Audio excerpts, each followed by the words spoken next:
Welcome to the Military Aviation Preservation Society American History Program. In this presentation, we will be touching upon the concept of change. The primary focus will be on change in American culture and society as it relates to events leading up to, during, and after World War II. This program was designed to support high school classroom instruction dealing with American History Content Statement 21. This area addresses how World War II either caused the temporary changes in American society necessary to win the conflict, or started or sped up the process of long-term cultural change. World War II also brought to the forefront of American society underlying bias, prejudice, and in some cases hatred for specific segments of our own population. We also hope that this presentation will assist you in understanding the nature of change by showing how events, such as war, impact the norms of our society. Change does not come easy for any of us, nor does it come with the speed that many of us expect. Real change is an evolutionary, not revolutionary process. Studies of history show that governments, institutions, and political and geographic boundaries can be changed through revolution or war. Many of these changes occur rapidly. The nature and impact of this type of change also depends on whether or not you are on the winning side, as the history that is passed on and studied is often written by the victors. The winners often have the power to shape historical narratives through speeches, sermons, news media, books, public images, movies, and a range of other mediums. These mediums are powerful venues for establishing political ideologies and shaping personal assumptions about the way the world works. If you look throughout history, even at the world today, you will see that values, beliefs, and attitudes cannot be changed the same way or with the speed that many would like. These are typically learned behaviors that are taught and passed on between generations by those with authority that are believed and trusted. The result of these learned norms often serves to emphasize differences and can result in situational, cultural, religious, or geographic bias, prejudice, and too often hostility. World War II brought many changes to the fabric of American society. Many of those changes caused by the war, rationing for example, only survived as long as the war continued. Others, such as the persecution of citizens of Japanese descent, were a result of long-standing prejudice and fear brought about by wartime hysteria. After the war, America quickly went back to business as usual. Much of the bias and hatred caused by the conflict subsided over time. In other areas, however, seeds of change had been planted, although it took many years for those changes to bear fruit, and some are yet to be realized. It is only through the lens of history that we can see the changes that have occurred. This program will examine how the war impacted a generation of Americans with such wartime programs as rationing. We will also focus on how World War II caused, started, or sped up change for four previously marginalized groups: African Americans, Native Americans, Japanese Americans, and women. We hope to show in this lesson that each of these groups, despite mistreatment, sometimes throughout the history of this nation, contributed to our ultimate victory, a victory that often did little to advance their cause.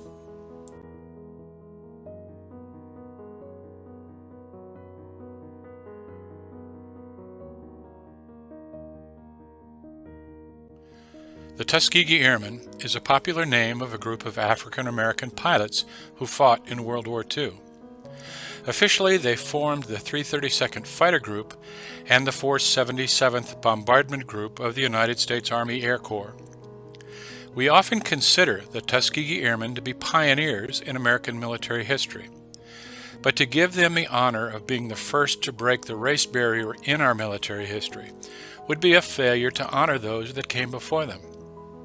At the beginning of the American Revolution, the British promised freedom to slaves who fought for the crown.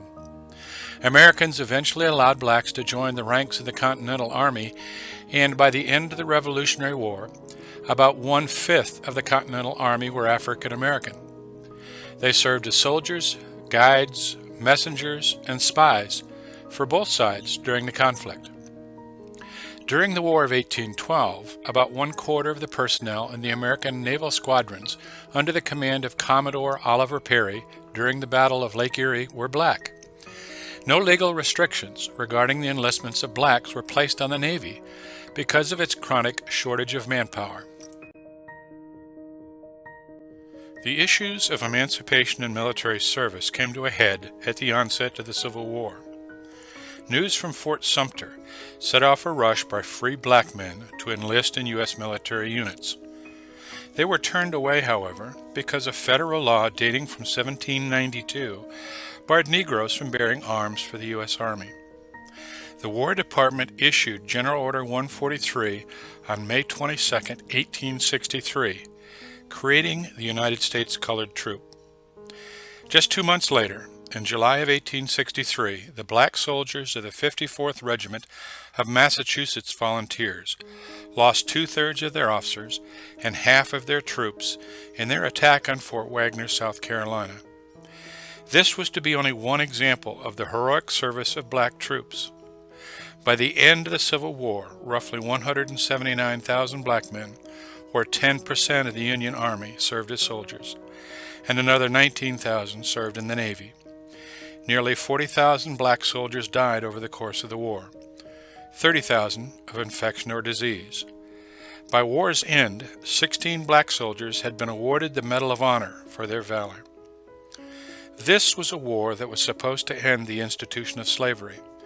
It did not, however, end the practices of racism and segregation, either in the military or in the United States.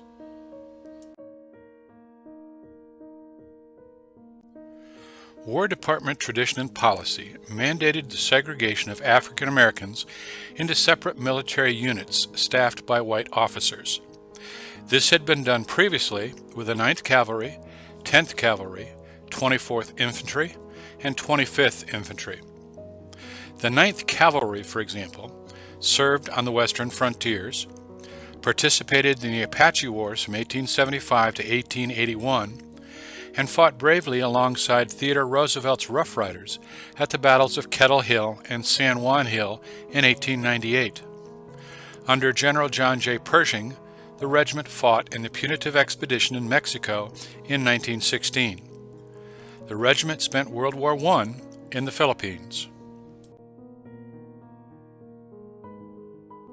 In October of 1925, the Army War College submitted a study titled The Use of Negro Manpower in War. The study was based on the performance of black soldiers during World War I.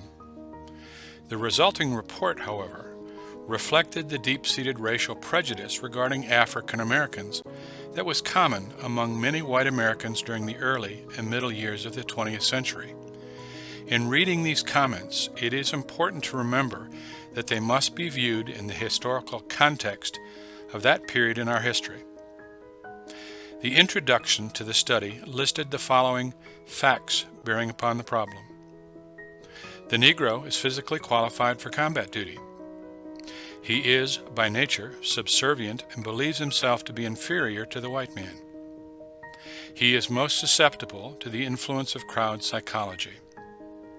He cannot control himself in the face of danger to the extent that a white man can. He has not the initiative and resourcefulness of the white man. He is mentally inferior to the white man. In past wars, the Negro has made a fair laborer. As a technician and a fighter, he has been inferior to the white man. While we will find these statements offensive today, they help us to understand the intense opposition that President Roosevelt and the Tuskegee Airmen faced over the issue of allowing African Americans to pilot military aircraft. Not unclassified till 1988, the War College Study became the central reference for developing service policies and was referenced in a number of congressional hearings conducted during World War II. However, one of the conclusions reached by the War College Study was that the door should not be closed against the Negro because of his failures in the war. He should be given a fair opportunity to perform the tasks of war for which he is qualified or may qualify himself under a sound plan of organization, training, and leadership. He should be measured by the same standards applied to the white man. Finally, he should be given an opportunity to demonstrate as a race his competency for combat duty. Despite their honorable service throughout our history, African Americans were relegated to duties as cooks and truck drivers, usually in segregated units, at the start of World War II. Even with those limitations, they served heroically. One in particular served notice of what the future would bring.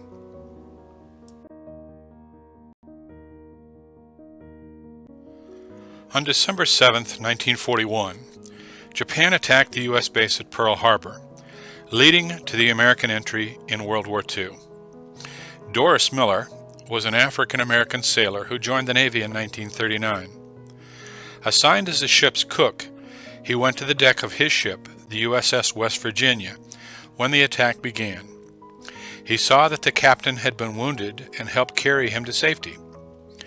Miller next joined in the defense of his ship. He hadn't been trained in weapons use, but he took over an anti-aircraft machine gun, firing it until he exhausted its ammunition.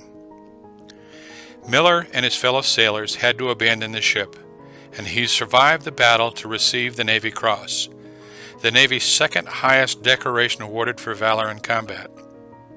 He was the first African American awarded the Navy Cross.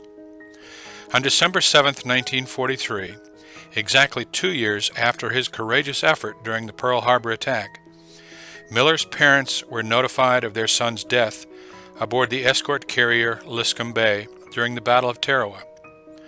Miller was assigned to the Liscum Bay as a cook. The Tuskegee Airmen were the first African American military aviators in the United States Armed Forces. During World War II, African Americans in many U.S. states were still subject to the Jim Crow laws. These laws, in effect from 1876 to 1965, encouraged racial segregation in all public facilities in the former Confederacy. Before the Tuskegee Airmen, no African American had been a military pilot. In 1917, however, African American Eugene Bullard served in the French Air Corps prior to the U.S. entry into World War I. Despite this experience, when he applied for service with the American Air Corps, he was rejected. Because he was not allowed to serve in an American unit, Bullard returned to duty with the French. On April 3, 1939, an appropriations bill was passed by Congress containing an amendment designating funds for training African American pilots. An amendment to that bill provided that the Secretary of War could designate a civilian education school for the training of those pilots. In 1941, President Franklin Roosevelt, over the objection of his top generals, ordered the creation of an all-black flight training program. He took this action 1 day after the NAACP filed suit to force the Department of War to accept black pilot trainees. The Tuskegee program began officially in June of 1941 at the Tuskegee Institute, an all-black college. After primary training at Moton Field, they were moved to the nearby Tuskegee Army Airfield for advanced flight training. Because of strict segregation, the Tuskegee Army Airfield became the only Army installation performing 3 phases of pilot training at a single location. All black flyers were trained at Tuskegee. Unfortunately, the Tuskegee Airmen were subjected to racial discrimination both within and outside the Army.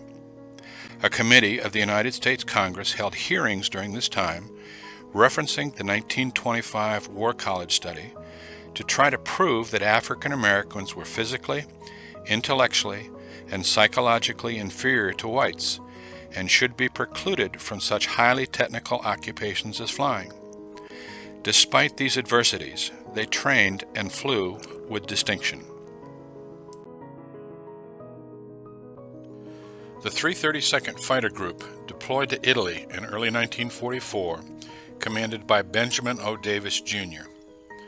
Congress again attacked the Tuskegee Airmen for their lack of aircraft kills as a means to disband them as a failed experiment, despite the fact that they were never assigned air combat and only ground attack roles. In June of 1944, the 332nd Fighter Group began flying bomber escort missions. A month later, they received the aircraft that they were to be most associated with, the North American P-51 Mustang. In all, 992 pilots were trained in Tuskegee from 1941 to 1946. 355 were deployed overseas. 84 lost their lives in accidents or combat. The total included 68 pilots killed in action or accidents, 12 killed in training and non-combat missions, and 32 captured and served as prisoners of war. The Tuskegee Airmen flew 1,491 missions during the war. The awards and decorations earned by these flyers include a Silver Star, 96 Distinguished Flying Crosses, 14 Bronze Stars, 744 Air Medals, and 8 Purple Hearts. Those facts speak for themselves. What should be noted, however, is that the racism in this country did not change significantly during the war. Integration of services did not occur until 1948.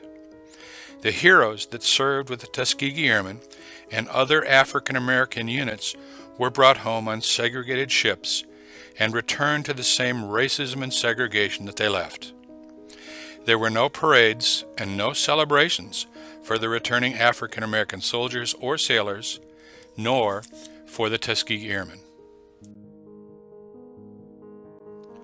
It took another 6 years for the United States Supreme Court to declare state laws establishing separate public schools for black and white students unconstitutional in a case called Brown v. Board of Education.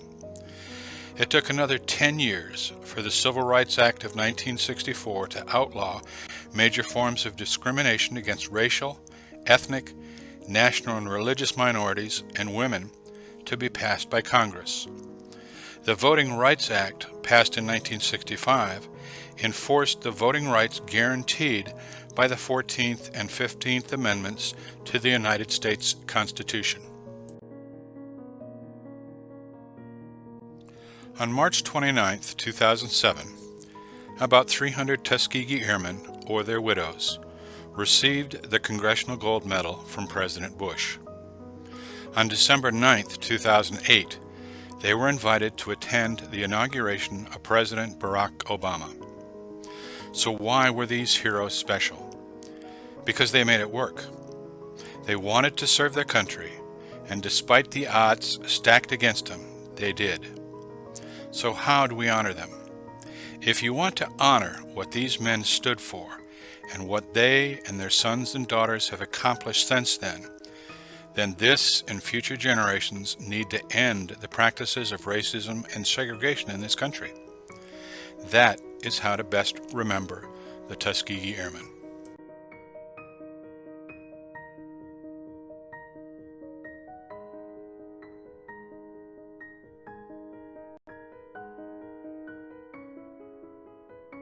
World War II also brought change to the status of Native Americans, which had, throughout the history of this nation, been portrayed as outcasts and savages. The original inhabitants of this continent could not envision the future that awaited them when the first foreigners landed on their shores. Establishment of European settlements in this new world brought two distinctly different cultures into contact and ultimately into conflict. A major factor in these conflicts and the resulting treaty disputes was the Native Americans' concept of land. The Indians practiced communal land ownership. That is, the entire community owned the land upon which it lived. Indians fought among themselves over hunting rights to a territory, but the Native Americans' idea of right to the land was very different from the legalistic and individual nature of European ownership. The Indians had no concept of private property as it applied to land. Certainly, the idea of an individual having exclusive use of a particular piece of land was completely foreign to Native Americans. As European settlers established claims to land for their exclusive use and used force to keep others away, it brought them into conflict with the local native tribes, who in turn fought back. In 1795, in his 7th annual message to Congress, Washington indicated that if the U.S. government wanted peace with the Indians, then it must give peace to them. And if the U.S. wanted raids by Indians to stop, then raids by American frontier inhabitants must also stop. In the early 1800s, manifest destiny was a widely held belief in the United States that its settlers were destined to expand across North America. There are 3 basic themes to manifest destiny: the special virtues of the American people and their institutions, the mission of the United States to redeem and remake the West in the image of agrarian America, and an irresistible destiny to accomplish this essential duty. The War of 1812 significantly changed the balance of power on the North American continent. The United States was firmly established as the preeminent power in North America, growing in size and power each passing year.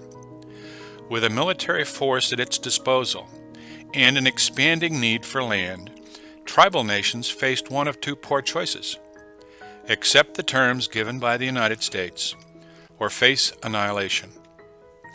A mere 15 years after the War of 1812 concluded, President Andrew Jackson introduced the Indian Removal Act of 1830.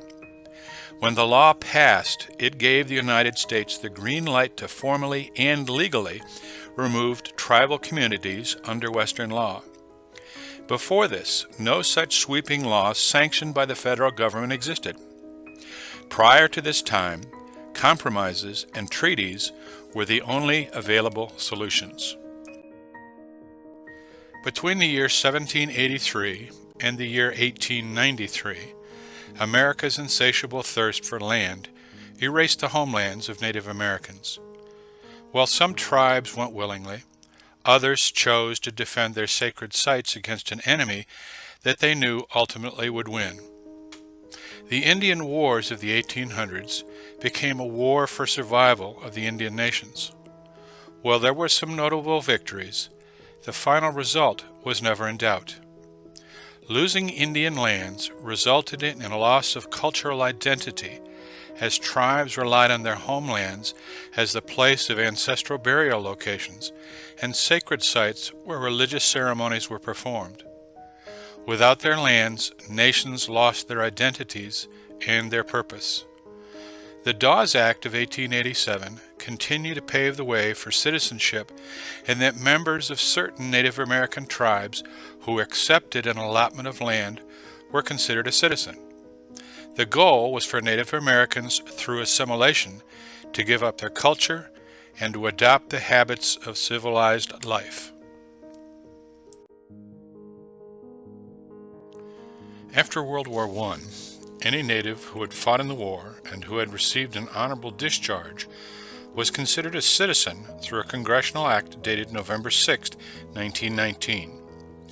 The underlying assumption of this act was that these particular Indians had demonstrated that they had become part of the larger Anglo culture and were no longer wholly Indian. The passage of the Indian Citizenship Act in 1924 granted citizenship to all natives born in America. As a result, Native Americans were finally granted free travel in the United States.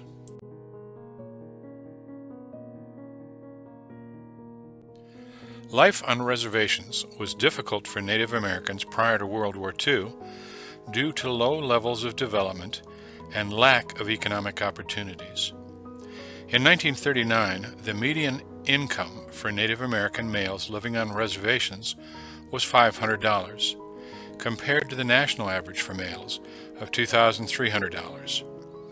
Nearly 1/4 of Native Americans at this time had no formal education, and even for high school graduates, few forms of conventional employment existed on reservations. In the absence of conventional employment, those Native Americans who stayed on the reservations generally worked the land and farmed. With World War II and the need for more soldiers, Congress reaffirmed Native people's citizenship with the Nationality Act of 1940. Native American men were included along with whites in the draft. Initial reactions by Native Americans to the draft were mixed. While some were eager to join the military, others resisted due to their still questionable status as citizens of the United States at the outbreak of the war. Many Native Americans questioned volunteering for military service, as the federal government had the power to force Indians to serve in the military, but did not have the power to compel states to grant Indians the right to vote. Although some resisted the draft, many others who were not drafted volunteered for the war. Unlike African Americans, Native Americans did not serve in segregated units and served alongside their white counterparts. In February of 1942, a white civilian named Philip Johnston came up with an idea of using the Navajo language as a military code. Johnson, a missionary's son, grew up on a reservation and understood the complexity of the Navajo language. By September of 1942, the American government had recruited several hundred Native Americans who spoke both Navajo and English to translate English words into Navajo language to foil enemy understanding. Often working behind enemy lines, the code talkers were commended for their bravery and gained respect from fellow soldiers. Until its declassification in 1968, the code that these Navajo soldiers developed remains the only oral military code never to have been broken by an enemy. The code itself was composed of carefully selected Navajo words that used terms that even a Navajo speaker would not be able to understand without training. For example, there were no words in the Navajo language for military machines, weapons, or foreign countries. So these words were substituted with words that did exist in the Navajo language. Over the course of the war, Native American men fought on all fronts and were involved in many of the most critical battles involving American troops, including Iwo Jima, which was the site of Ira Hayes' triumphant moment in the famous photograph of raising the flag on Mount Suryachi with 4 of his fellow Marines and a Navy corpsman, the invasion of Normandy, the liberation of the Philippines, the Battle of the Bulge, the liberation of Paris, and the liberation of Belgium. Not counting the Purple Heart, more than 200 military awards were awarded to Native Americans, including 7 Medals of Honor. The Navajo Code Talkers, however, received no recognition until the declassification of the operation in 1968. In 1982, the Code Talkers were given a certificate of recognition by U.S. President Ronald Reagan.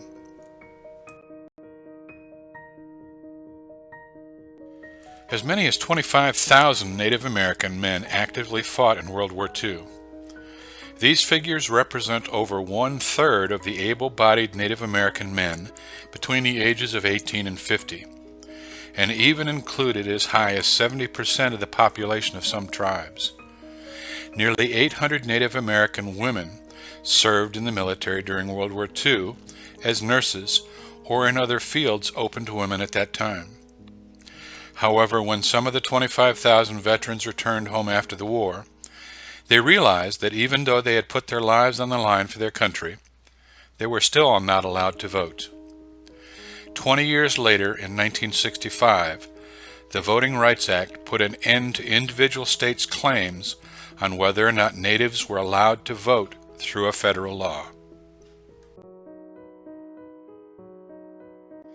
World War II presented the first large-scale exodus of Native Americans from reservations since the reservation system began, and presented an opportunity for many Native Americans to leave reservations and enter the white world. For many soldiers, World War II represented the first interracial contact between natives living on relatively isolated reservations and the general American population. On December 21, 2000, the U.S. Congress passed a public law which awarded the Congressional Gold Medal to the original 29 World War II Navajo Code Talkers and silver medals to each person who qualified as a Navajo Code Talker. In July of 2001, U.S. President George W. Bush personally presented the medal to the 4 surviving original Code Talkers at a ceremony held in the Capitol Rotunda in Washington, D.C. Gold medals were also presented to the families of the deceased 24 original Code Talkers. One of the most significant benefits that Native American men and women realized from the war effort was the expectation that new skills would lead to better jobs. Due to both a decreased sense of isolation on reservations brought on by the war and the influx of money, Native Americans began to have access to careers, consumer goods, and services not typically found on reservations. Native Americans have found success in the military, in government service, in entertainment, in science and medicine, and in many other career fields. Despite the hardships that they have faced throughout the history of this nation, they maintain their pride, their dignity, and continue to honor the heritage of their forefathers.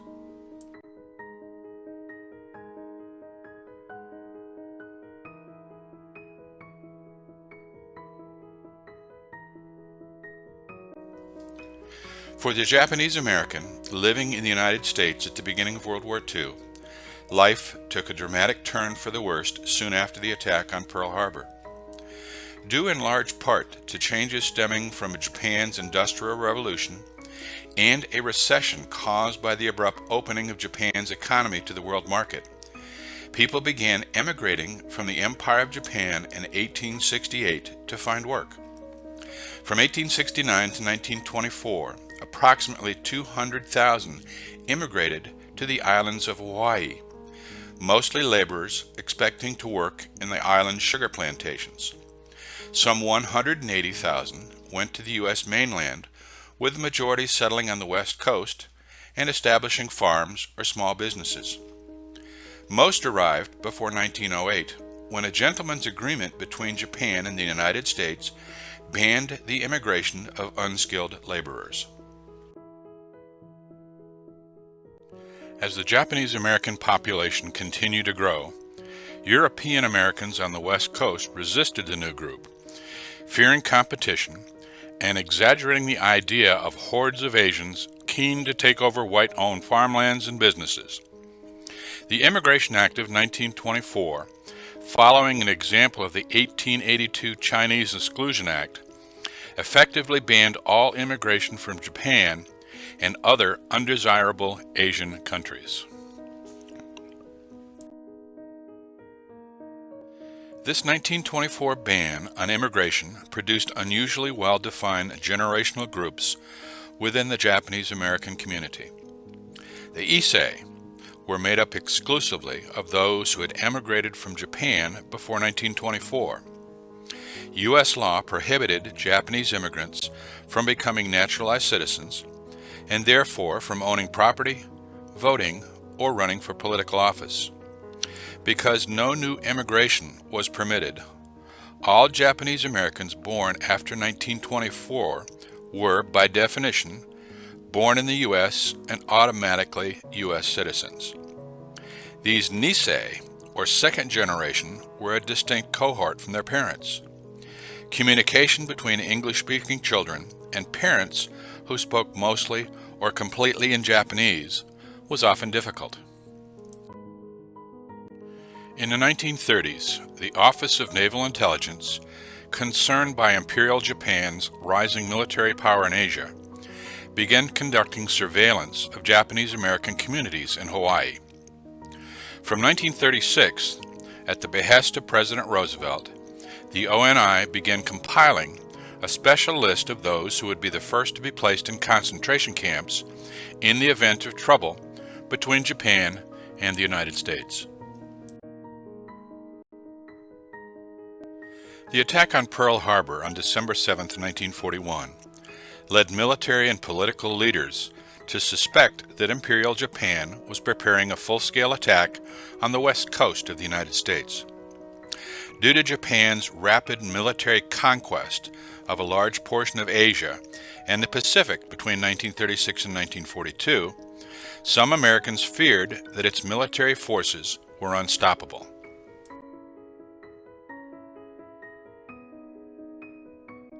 American public opinion initially stood by the large population of Japanese Americans living on the West Coast, with the Los Angeles Times characterizing them as good Americans, born and educated as such. Many Americans believed that their loyalty to the United States was unquestionable. But 6 weeks after the attack, public opinion along the Pacific began to turn against Japanese Americans living on the West Coast, as the press and other Americans became nervous about the potential for fifth column activity. Several concerns over the loyalty of ethnic Japanese seemed to stem more from racial prejudice than any evidence of disloyalty. The Roberts Commission report, which investigated the Pearl Harbor attack, was used by national and particularly West Coast media to attack Japanese Americans and inflame public opinion against them. On February 13, 1942, the Pacific Coast Congressional Subcommittee on Aliens and Sabotage recommended to the President immediate evacuation of all persons of Japanese lineage and all others, aliens and citizens alike, who were thought to be dangerous from certain strategic areas. It further specified that these areas included the entire strategic area of California, Oregon, Washington, and the Alaska Territory. On February 16th, the Secretary of War directed that the Commanding General of the Western Defense Command commence evacuations to the extent he deemed necessary to protect vital installations. On 19 February 1942, President Franklin Roosevelt signed Executive Order 9066, authorizing military authorities to prescribe military areas from which any or all persons may be excluded. Although the order did not refer specifically to people of Japanese ancestry, it was targeted largely for the internment of those people from the West Coast. On March 2, 1942, the Commanding General of the Western Defense Command publicly announced the creation of two military restricted zones. Military Area Number 1 consisted of the southern half of Arizona and the western half of California, Oregon, and Washington, as well as all of California south of Los Angeles. Military Area 2 covered the rest of those states. Army-directed evacuations began on March 24, 1942. People had 6 days to dispose of their belongings other than what they could carry. Japanese Americans reported to centers near their homes. These centers were located in remote areas, often reconfigured fairgrounds and racetracks, featuring buildings not meant for human habitation, like horse stalls or cow sheds that had been converted for that purpose. From there, they were transported to a relocation center where they might live for months before transferred to a permanent wartime residence. There were a total of 10 permanent housing camps. These typically consisted of some form of barracks in which several families were housed together with communal eating areas. Each relocation center was its own town, featuring schools, post offices, and work facilities, as well as farmland for growing food and keeping livestock. All were surrounded by barbed wire and guard towers. Somewhere between 110 and 120,000 people of Japanese ancestry were subject to this mass exclusion program, of whom about two-thirds were U.S. citizens. The remaining one-third were non-citizens subject to internment under the Alien Enemies Act. Many of these resident aliens had been inhabitants of the United States for decades, but had been deprived by law of being able to become naturalized citizens. These rules included persons of part Japanese ancestry as well. Anyone with at least 1/16th, or equivalent to having one great-great-grandparent of Japanese ancestry, was eligible. Korean Americans and Taiwanese, classified ethnically as Japanese because both Korea and Taiwan were Japanese colonies at the time, were also included. Many internees lost irreplaceable personal property due to restrictions that prohibited them from taking more than they could carry into the camps. Businesses, homes, and possessions had to be sold or entrusted to neighbors or friends. Pets had to be left behind. Alien land laws in the West Coast states barred the Issei from owning their pre-war homes and farms. Many had cultivated land for decades as tenant farmers, but they lost their right to farm those lands when they were forced to leave.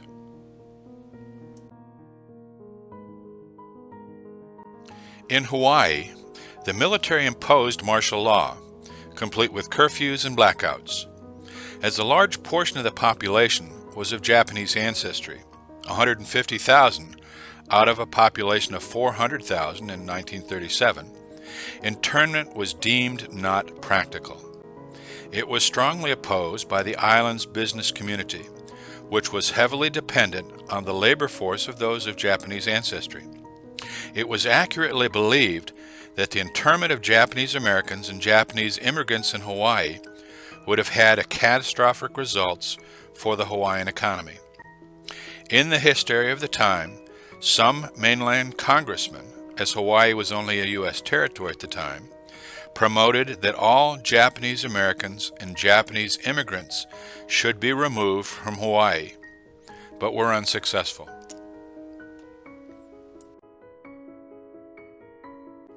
Wartime hysteria and racial prejudice pushed the country's leadership to violate rights guaranteed under the Fifth Amendment to the United States Constitution. Even when these injustices were brought to the country's highest court, in the 1944 case, Korematsu versus the United States, the Supreme Court justices ruled that military necessity outweighed the civil rights of Japanese Americans.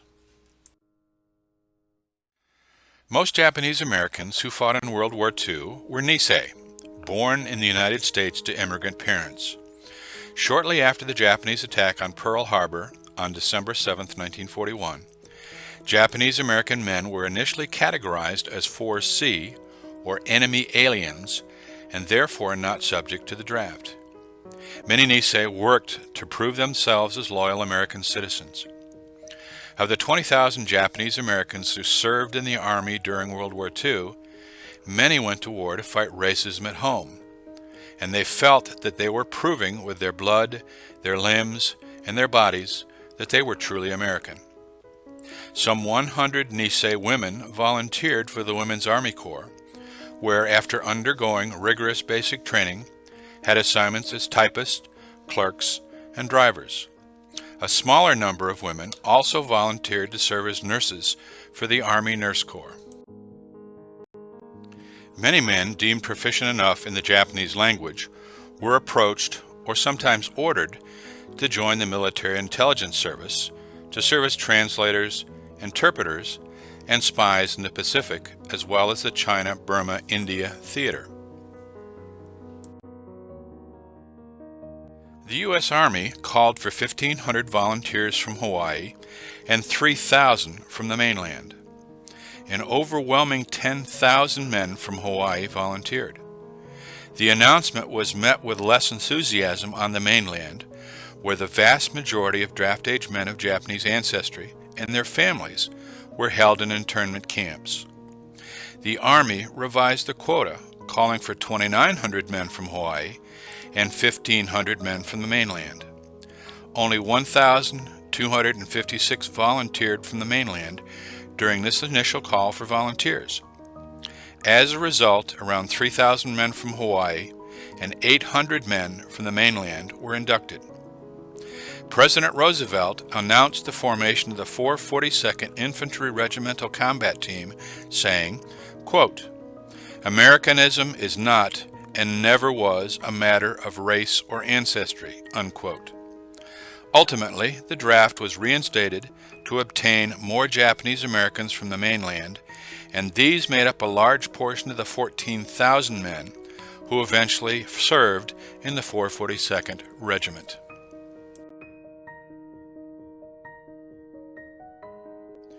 The 442nd Regimental Combat Team is best known for its history as a fighting unit composed almost entirely of second-generation American soldiers of Japanese ancestry.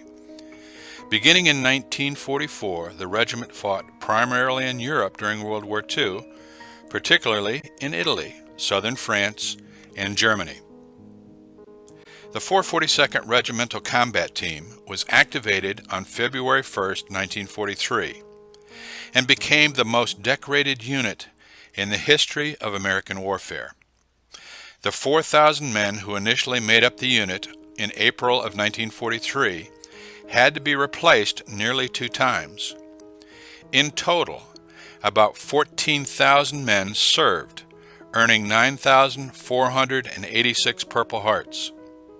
The unit was awarded 8 Presidential Unit Citations, 5 of those earned in 1 month.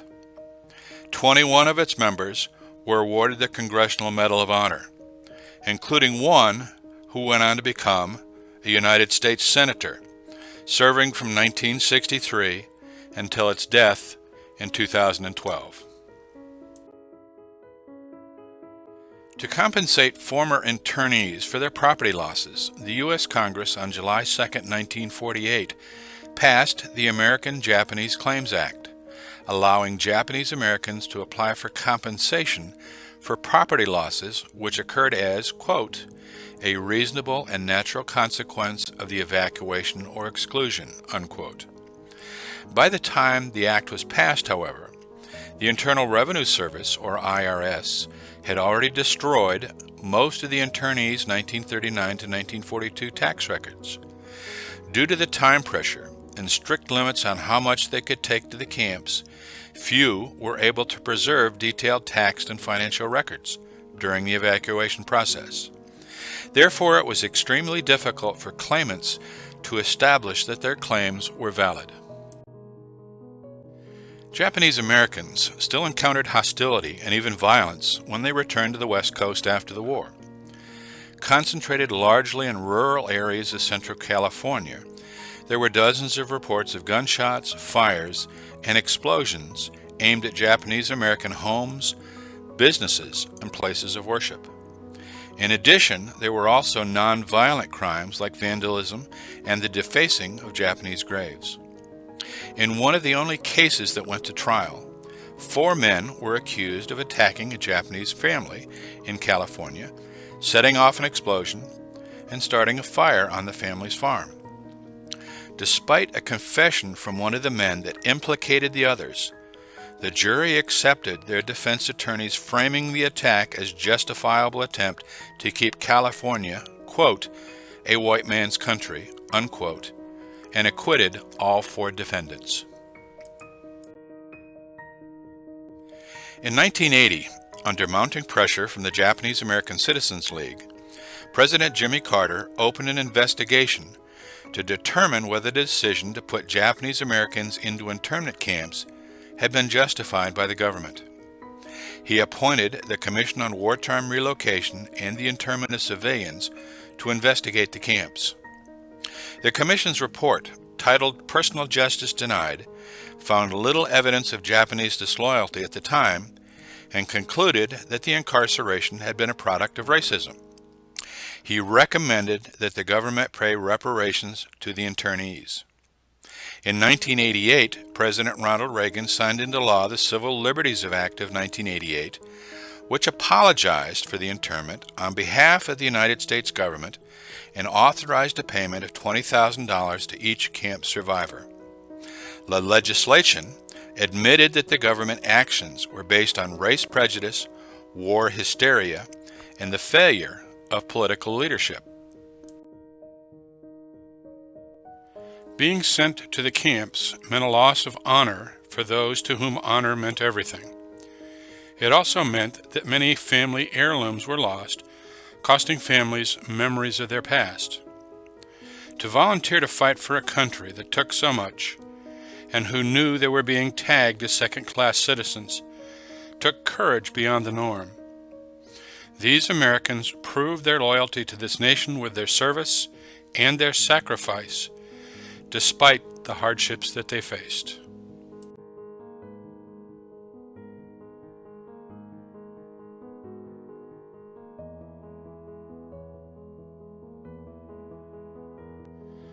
Women faced many of the same biases during this period in our history.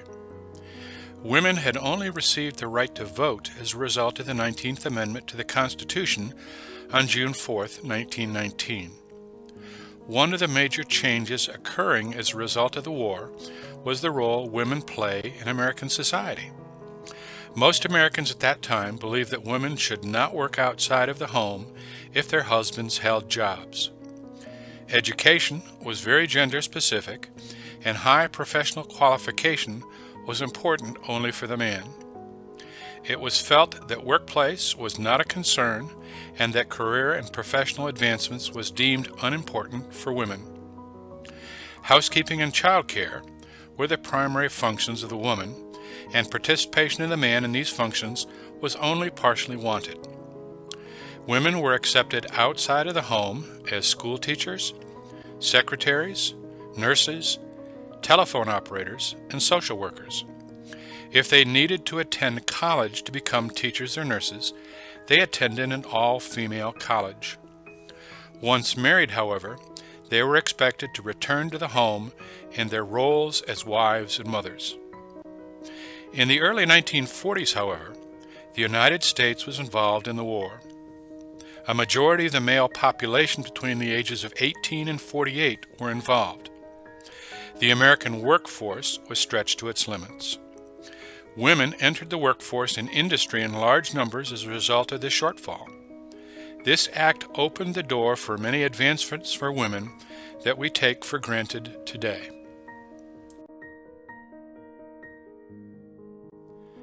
Rosie the Riveter is a cultural icon of the United States, representing the American women who worked in factories during World War II, many of whom produced munitions and war supplies.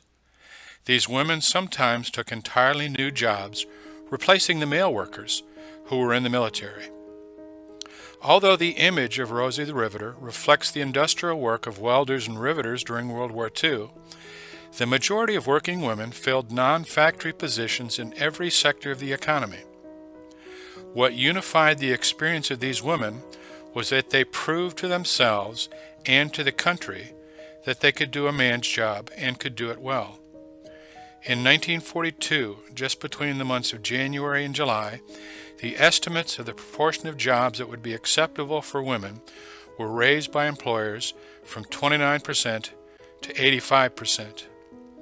African American women were some of those most affected by the need for women workers. Conditions were sometimes harsh, and pay was not equal. For some, World War II represented a major turning point for women as they eagerly supported the war effort. Others emphasized that the changes were temporary, and that immediately after the war was over, women were replaced by returning servicemen and expected to return to traditional roles of wives and mothers. Regardless of the position taken, the Rosies and the generations that followed them knew that working outside of the home was in fact a possibility for women. The Women's Air Force Service Pilots, or WASPs, were civilian female pilots employed by the government to fly military aircraft under the direction of the United States Army Air Forces during World War II. With a large portion of the men either gone to war or working in defense-related industry, qualified pilots were hard to find. Pilots were needed to move wartime supplies and to move military aircraft from the factory to the war. 25,000 women applied to join the WASP, but only 1,830 were accepted and took the oath. Out of these, only 1,074 of them passed the training and joined, each one freeing a male pilot for combat service and duties. They flew over 60 million miles in every type of military aircraft. 38 WASP flyers lost their lives while serving during the war, all in accidents, 11 in training, and 27 on active duty. Because they were not officially part of the military service under the existing guidelines, WASPs had no insurance, no burial or death benefits, no military rank, and no veterans benefits. A fallen WASP was sent home at family expense without traditional military honors or note of heroism. The Army would not even allow the United States flag to be placed on the coffin of a fallen WASP, nor could they be buried at Arlington National Cemetery or at any other military cemeteries across the nation. In March of 1944, Congress considered legislation to militarize the WASPs. On June 21, 1944, a bill in the House of Representatives to give the WASP military status was defeated by only 19 votes. Male pilots lobbied against the bill, reacting to closure of some civilian flight training schools and the termination of 2 male pilot training commissioning programs. As a result of the failure of that bill, the Chief of the Army Air Force ordered that the WASP be disbanded by December 20, 1944. As they were not officially part of the military services, they received no military benefits, no retirement, and no honors.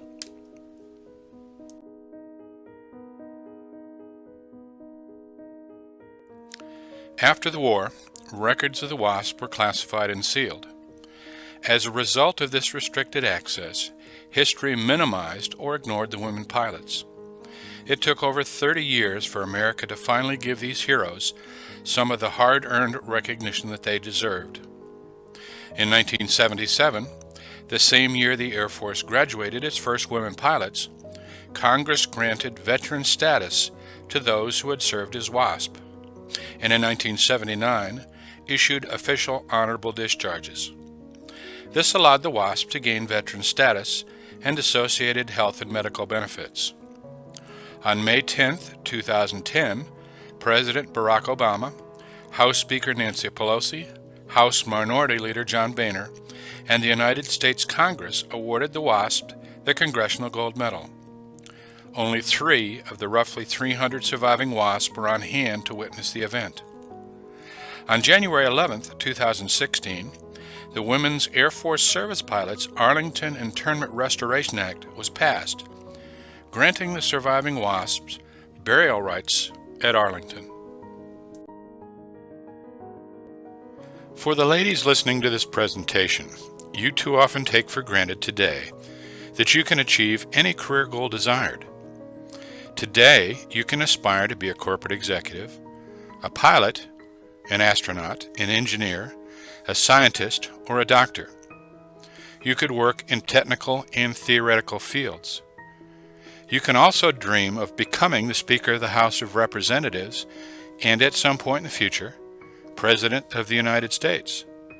The world for women was not always that way. Many do not see how the world for women has changed as a result of the war and is still changing today.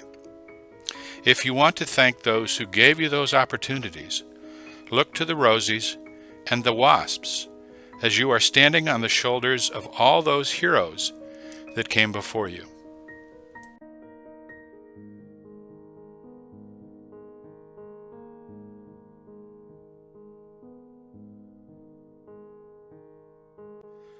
World War II also had a significant impact on those that stayed behind.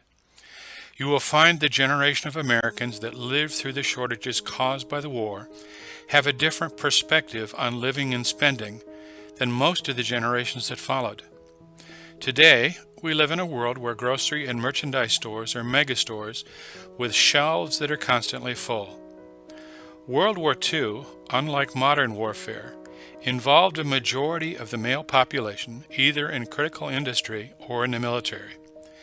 It also resulted in much of the food, oil, gasoline, and other products that the American population took for granted being shipped overseas.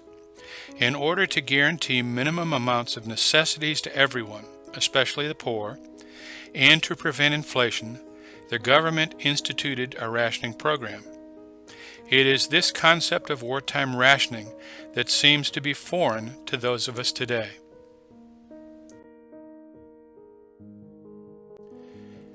Many controls were put on the economy as a result of changing wartime priorities. The most important were price controls imposed on most products and monitored by the Office of Price Administration. Wages were also controlled. Corporations dealt with numerous agencies, especially the War Production Board and the War and Navy departments, which had the purchasing power and priorities that largely reshaped, expanded, and directed wartime industrial production. Tires were the first items to be rationed in January of 1942 because supplies of natural rubber were interrupted by the war with Japan. This program, however, proved ineffective in conserving what rubber was available as individuals turned to hoarding tires. Gasoline rationing proved an even better way to allocate scarce rubber as it limited automobile use. The Office of Price Administration had the power to place ceilings on all prices except agricultural commodities and to ration scarce supplies of other items, including shoes, nylon, sugar, gasoline, fuel oil, coffee, meats, and processed foods. Some items, like new automobiles and appliances, were no longer made as those companies geared up for war. To get a classification and a book of rationing stamps, one had to appear before a local rationing board. Each person in a household received a ration book, including babies and small children who qualified for canned milk not available to others. Each ration book page had numbered stamps that limited monthly spending. Prices were listed not only by cost, but by points, with 48 points allocated per ration book per month. Ration stamps were valid only for a set period to forestall hoarding. Purchases in excess of the monthly ration were prohibited, except illegally, through the black market. To receive a gasoline ration card, a person had to certify a need for gasoline and ownership of no more than 5 tires. Families were authorized only one automobile. All tires in excess of 5 per driver were confiscated by the government because of the rubber shortages. When purchasing gasoline, a driver had to display a gas ration sticker in the windshield of their car and present a gas card along with a ration book and cash. All forms of automobile racing were banned, including the Indianapolis 500. By the end of 1942, half of U.S. automobiles were issued an A sticker that allowed 4 gallons of fuel per week. Keep in mind that on an average, most 1940s cars drove between 15 and 20 miles per gallon of gasoline.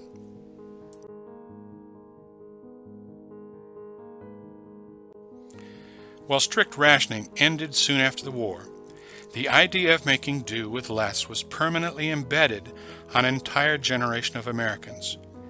Many, throughout their lives, worked with strict food budgets and made the food that they did prepare go as far as possible. As fresh fruits and vegetables were scarce throughout the war, many grew their own in what came to be referred to as victory gardens. What they could not consume during the harvest season had to be preserved for future use. You will find many of that generation still have vegetable gardens and still preserve fruits and vegetables. They continue to limit entertainment expenses that they consider frivolous. In effect, they were locked into a period in time that many of us will never understand. That generation gap still exists today. After the war, American industry once again returned to the production of goods and services other than war materials. As a result, the economy grew. Technological innovations that we take for granted today first appeared during this period with the development of early computers and the first televisions, outgrowths of wartime programs. The high levels of productivity started by President Roosevelt before the war continued after the war and lasted until the early 1970s. Manufacturing was aided by wartime advances in automation technologies. Wholesale and retail trade benefited from the new highway systems, distribution warehouses, and material handling equipment made necessary by modern warfare. Rapid normalization of political relations between former Axis powers and the Western Allies also played a part in the return to normalcy. After the war, the major powers, perhaps taking a lesson from history, were determined not to repeat the mistakes of the Great Depression, some of which were blamed on post-World War I policy errors. One wartime innovation, however, was to irreversibly change the world.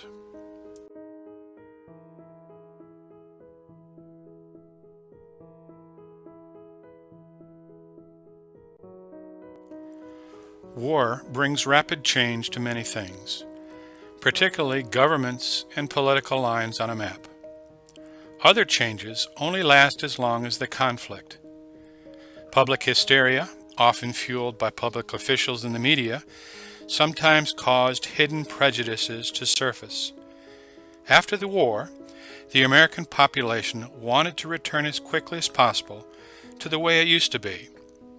Gains made to the status of women, African Americans, and Native Americans were quickly forgotten in the rush to return to normalcy.